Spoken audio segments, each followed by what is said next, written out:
आता सगळ्यात महत्त्वाचा कन्सेप्ट आपल्याला शिकायचा आहे तो म्हणजे राजकोषीय तूट.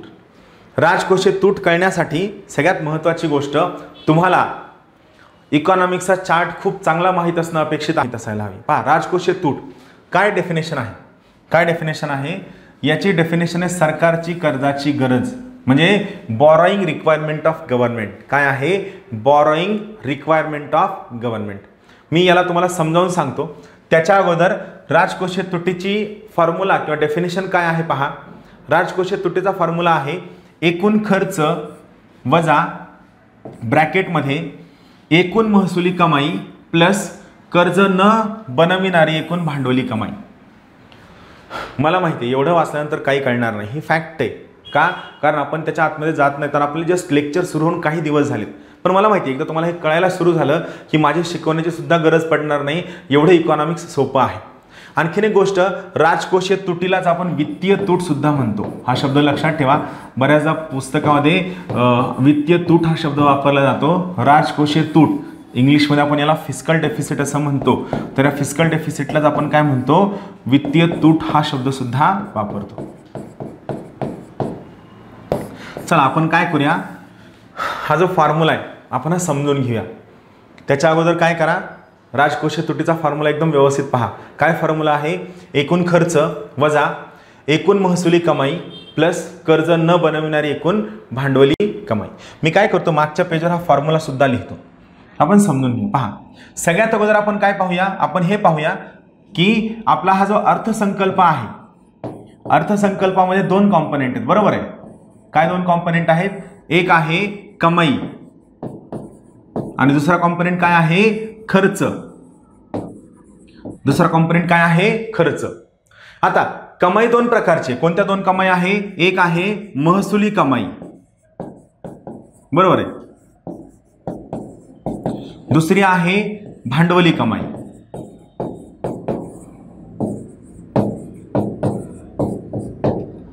दुसरी आहे भांडवली कमाई. आलं लक्षात? एवढं कळलं. खर्च दोन प्रकारचा आहे. आता फॉर्म्युला काय आहे पहा. फॉर्म्युला काय आहे? राजकोषीय तुटीचा एकूण खर्च वजा ब्रॅकेटमध्ये एकूण महसुली कमाई प्लस कर्ज न बनविणारी भांडवली कमाई. फॉर्म्युला आहे, बरोबर आहे. आता एकदा काय करा, 2 मिनिटं याच्यासाठी वेळ द्या. मी हे अर्थसंकल्पाचं स्ट्रक्चर मांडले, ज्यात काय आहे आपली कमाई, त्यानंतर खर्च. कमाई दोन प्रकारची, महसुली कमाई, दुसरी आहे भांडवली कमाई. खर्च दोन प्रकारचा, महसुली कमाई महसुली खर्च, दुसरा आहे भांडवली खर्च. इथं आहे महसुली खर्च, इथं आहे भांडवली खर्च, बरोबर आहे. हे दोन डिफरन्सेस आहेत. आता आपण समजून घ्या. पहा, आता काय आहे, हा जो एकूण खर्च आहे राजकोषीय तूट काढताना, तर इथं आपण काय करणार, हा पूर्णच्या पूर्ण कॉम्पोनेंट घेणार, एकूण खर्च घेणार, सर्वच्या सर्व कॉम्पोनेंट आपण घेणार, बरोबर आहे. मायनस एकूण महसुली कमाई, म्हणजे आपण ही सर्वच्या सर्व महसुली कमाई हा सुद्धा कॉम्पोनेंट आपण घेणार, एकूण महसुली कमाई हा सुद्धा कॉम्पोनेंट आपण घेणार, प्लस कर्ज न बनविणारी भांडवली कमाई, कर्ज न बनविणारी भांडवली कमाई. आता भांडवली कमाई मधले असे कॉम्पोनेंट घ्यायचेत की जे कॉम्पोनेंट घेतल्यामुळे तुमच्यावर कर्ज होत नाही. मी तुम्हाला काय सांगितलं होतं, भांडवली कमाईमध्ये 4 महत्त्वाचे कॉम्पोनेंट आहेत. कोणते कोणते? सगळ्यात पहिला कॉम्पोनेंट होता तो म्हणजे कर्ज वसुली. मला सांगा, एखाद्या व्यक्तीला किंवा एखाद्या संस्थेला दिलेलं कर्ज तुम्ही वसूल केलं, तर ते वसूल केलेलं कर्ज म्हणजे तुमच्यावर झालेलं कर्ज आहे का? नाही, ते तुमच्या हक्काचे पैसे आहेत. तुम्ही फक्त काय केले, ज्या व्यक्तीला कर्ज म्हणून दिले होते त्या व्यक्तीकडनं ते पैसे तुम्ही वसूल केले. सो मला सांगा, तुम्ही यामध्ये हे पैसे जर घेतले तर तुमच्यावरती कर्ज होतं का? नाही होत. दुसरा आहे निर्गुंतवणूक.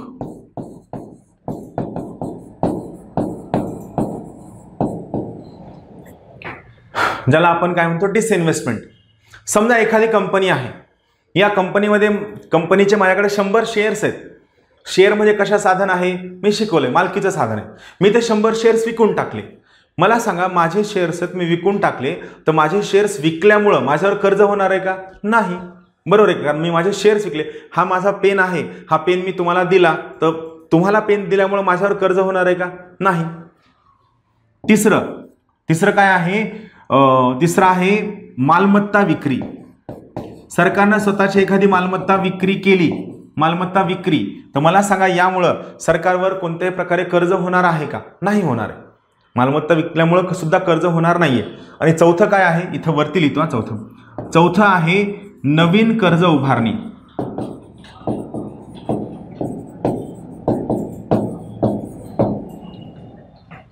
भांडवली कमाईमध्ये हे 4 कॉम्पोनेंट आहेत. मला सांगा, जर समजा तुम्ही नवीन कर्ज उभारलं, तर हे नवीन कर्ज उभारल्यामुळं तुमच्यावर कर्ज होतं का? येस, नवीन कर्ज उभारणी केल्यामुळे तुमच्यावर 100% कर्ज होतं. आता आपण काय करूया, याला समजा गणितात मांडूया. समजा तुमचा एकूण खर्च आहे 1000 रुपये. समजा सरकारचा एकूण खर्च आहे 1000 रुपये. आता सरकारला यावर्षी महसुली कमाई म्हणजे टॅक्सेसमधनं आणि टॅक्सेस सोडून इतर घटकांमधनं मिळणारी एकूण महसुली कमाई किती आहे? समजा ही महसुली कमाई झाली लेटेस्ट 400 रुपये. सरकारला 400 रुपये मिळाले. सरकारनं बांगलादेशला कर्ज दिलं होतं, ते कर्ज वसूल केलं. ते कर्ज आहे समजा 50 रुपयांचं. सरकारनं हिंदुस्तान एरोनॉटिक्स लिमिटेड विकून टाकली, रेल्वे विकून टाकली, 50-50 कंपन्या सरकारनं विकून टाकल्या. का सरकार विकते देव जाणो. जर कधी वेळ मिळाला तर मी तुम्हाला सुचवेल, काही महत्त्वाच्या वेबसाईट्स आहेत, त्या वेबसाईट्स नक्की पहा. त्यापैकी एक महत्त्वाची वेबसाईट आहे न्यूज लॉन्ड्री. हां, त्यामध्ये सरकारवर केलेली टीका सोडून द्या, कारण आपल्यासाठी ती महत्त्वाची नाहीये. पण महत्त्वाचं काय आहे की त्यामागची कारण मीमांसा आपल्याला करता यायला हवी. जोपर्यंत तुम्ही न्यूज चॅनलला निष्पक्ष पद्धतीनं बघत नाहीत, तोपर्यंत तुम्ही चांगले नागरिक होऊ शकत नाही.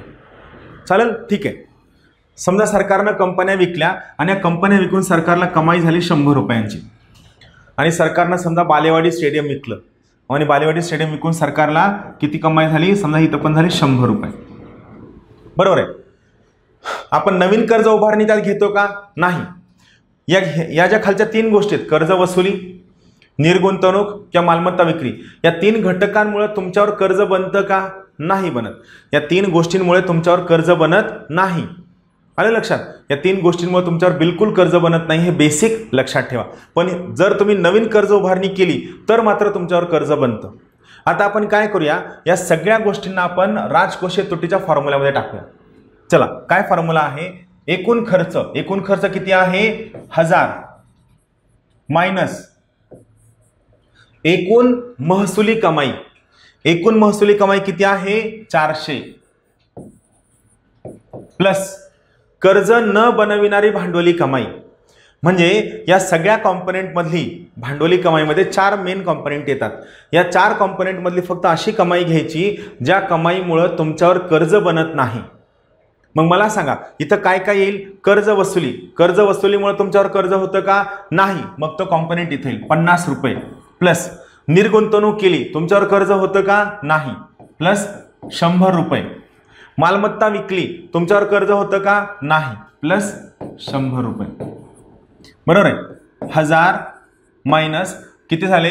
400, 500, 650. किती झाली? 650. बरोबर आहे. म्हणजे मला सांगा किती रुपये तूट राहिली? तुम्हाला किती रुपये कमी पडतायत?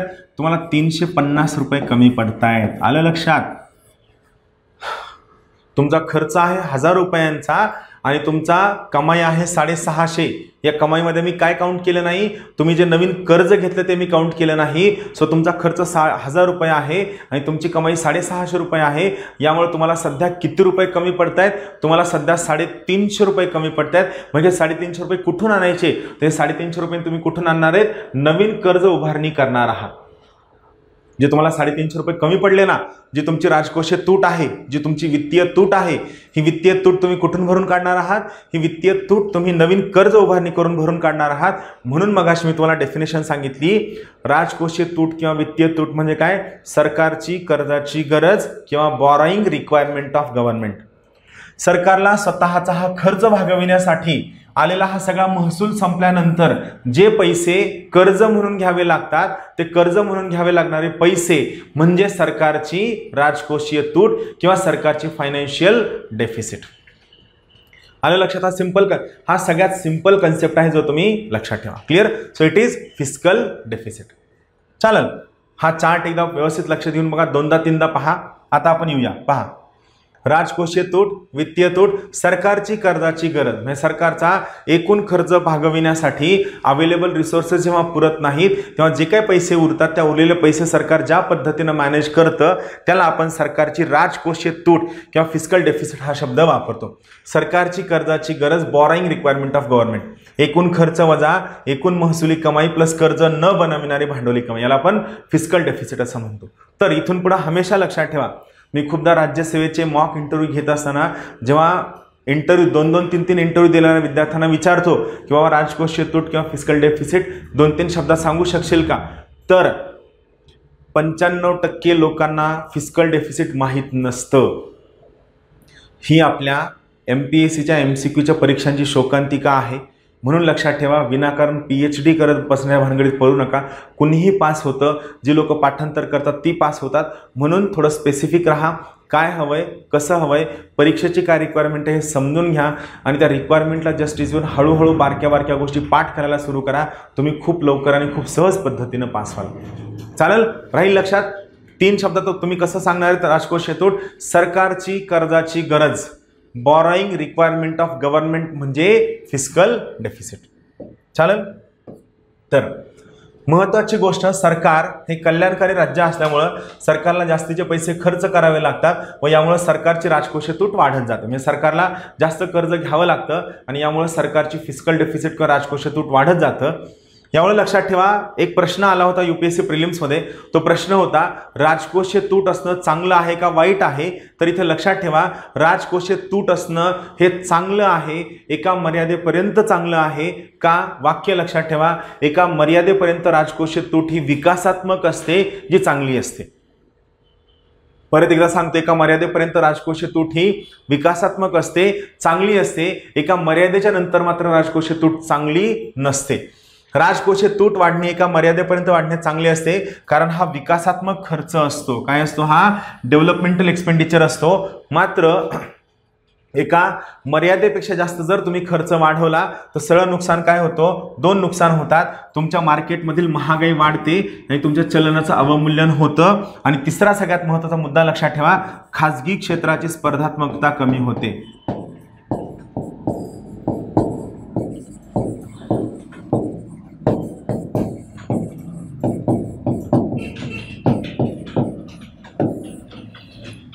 लक्षात ठेवा, सरकारची तूट वाढली, सरकारचा डेफिसिट वाढला की 3 सगळ्यात महत्त्वाचे नुकसान होतात. सरकारची तूट वाढणं म्हणजे सरकारचा खर्च वाढणं, म्हणजे सरकारचं जास्त कर्ज घेणं वाढणं. 3 महत्त्वाचे नुकसान होतात. पहिलं महत्त्वाचं नुकसान, महागाई वाढते. दुसरं महत्त्वाचं नुकसान, तुमच्या चलनाचं अवमूल्यन होतं. आणि तिसरं सगळ्यात महत्त्वाचं नुकसान, खाजगी क्षेत्राची स्पर्धात्मकता कमी होते. या 3 कारणांमुळं डेफिसिट वाढता कामा नये असं सगळ्यांचं म्हणणं असतं. राहील लक्षात. सगळ्यात बेसिक मुद्दा आहे. राजकोषीय तूट कळली, सरकारची कर्जाची गरज, बॉरोइंग रिक्वायरमेंट ऑफ गव्हर्नमेंट, याला आपण राजकोषीय तूट असं म्हणतो.